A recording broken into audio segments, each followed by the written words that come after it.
اپنے رب کے آگے اپنی سب کمزوریوں کو سچے دل سے بیان کر دیا کرو۔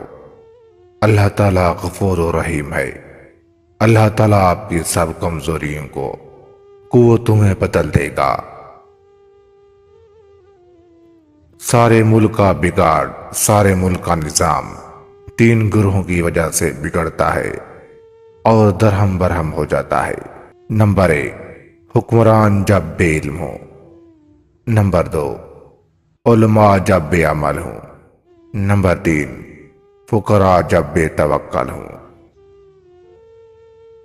ہمیشہ اپنی زندگی میں ایسے لوگوں کو تلاش کریں جو آئینہ اور سایہ بن کر ساتھ رہے، کیونکہ آئینہ کبھی جھوٹ نہیں بولتا اور سایہ کبھی چھوڑتا نہیں۔ موت انسان کو ضرور مار دیتی ہے، لیکن وہ لوگ ہمیشہ زندہ رہتے ہیں، دلوں میں بھی، لفظوں میں بھی اور دعاؤں میں بھی، جو اچھے اخلاص اور اچھے کردار والے ہوتے ہیں۔ کبھی بھی کسی ایسے شخص پر اعتماد نہ کرو جو اپنے خلوص کی قسمیں کھاتا ہو، میں بہت اچھا ہوں۔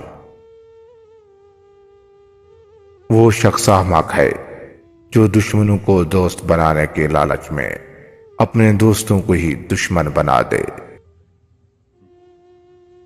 پریشانی تذکرہ کرنے سے بڑھتی ہے، خاموش رہنے سے کم ہو جاتی ہے، صبر کرنے سے ختم ہو جاتی ہے اور شکر ادا کرنے سے خوشی میں بدل جاتی ہے۔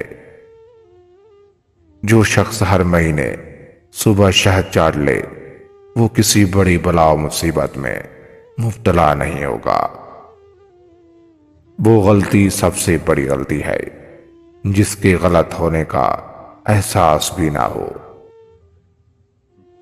عقل بادام کھانے سے نہیں، گر کر سنبھلنے سے اور سنبھل کر گرنے سے آتی ہے۔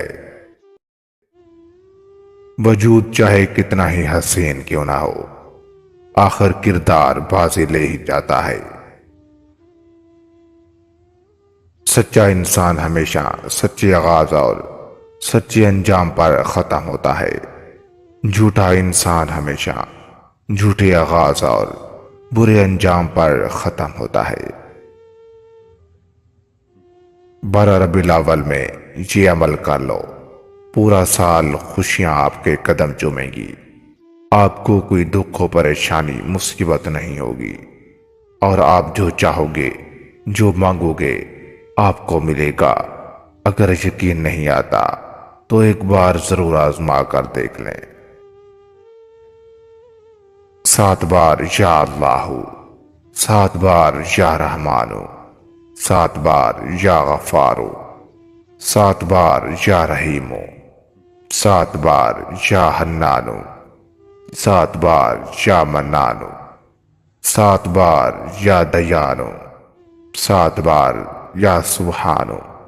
اس عمل کو ایک بار ضرور کریں، پورے سال خوش رہو گے۔ اور ویڈیو اچھی لگی ہے تو چینل کو سبسکرائب کر دیں۔ جزاک اللہ۔